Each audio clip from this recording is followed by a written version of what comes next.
Imagine Manchester City signing Kaka. Not Haaland, not De Bruyne, Kaka. In 2009, Manchester City came for the Ballon d'Or winner with a deal worth around £100 million.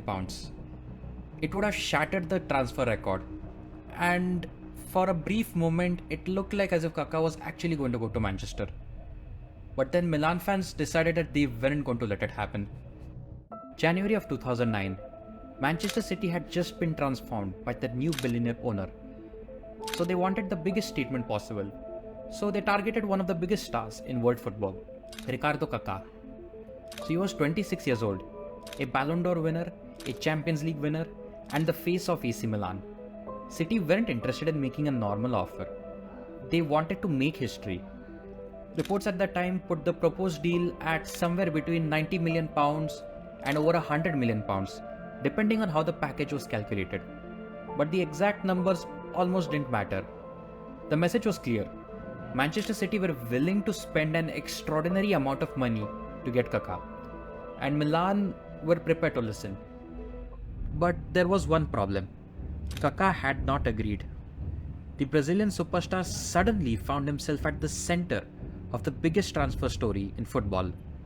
Leave Milan for an astronomical amount of money, or stay at the club where he had become a global superstar? And while the negotiations continued, Milan supporters were watching, and they definitely weren't happy. They weren't willing to simply watch their idol being sold. Banners appeared demanding that Milan keep Kaká. Our faith cannot be bought. Hands off Kaká. And another message was even more direct. I belong to Milan. And as the pressure around the transfer grew, the protests became impossible to ignore. Because to Milan fans, this wasn't just another transfer. This was Kaká, their Ballon d'Or winner, their number 22, their superstar, and they wanted him to stay. Then things got even more personal. Fans gathered outside Kaka's home, and Kaká knew exactly what they wanted. Stay. Then he appeared at the window. The crowd looked up.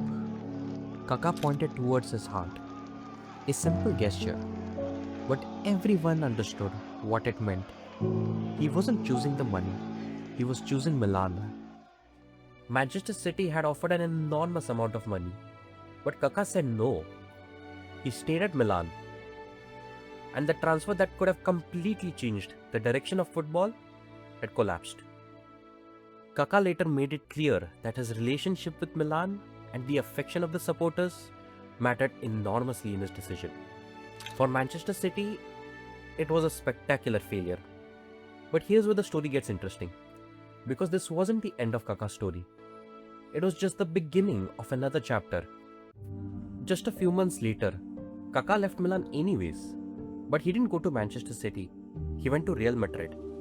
The same player who had rejected Manchester City's enormous offer was suddenly wearing the famous white shirt. And that's where football was left with one enormous question. What if he said yes? What if Kaká had joined Manchester City in 2009?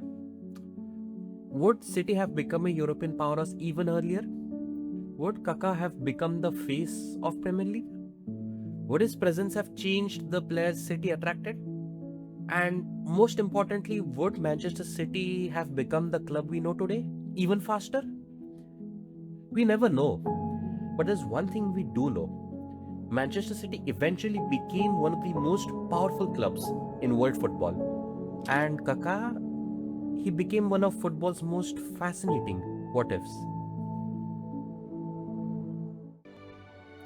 Because in January of 2009, Manchester City tried to buy one of football's greatest superstars. They had the money, they had the ambition, they had Milan's attention, but they couldn't buy the one thing that mattered the most, Kaká's heart. And that's why the £100 million transfer never happened.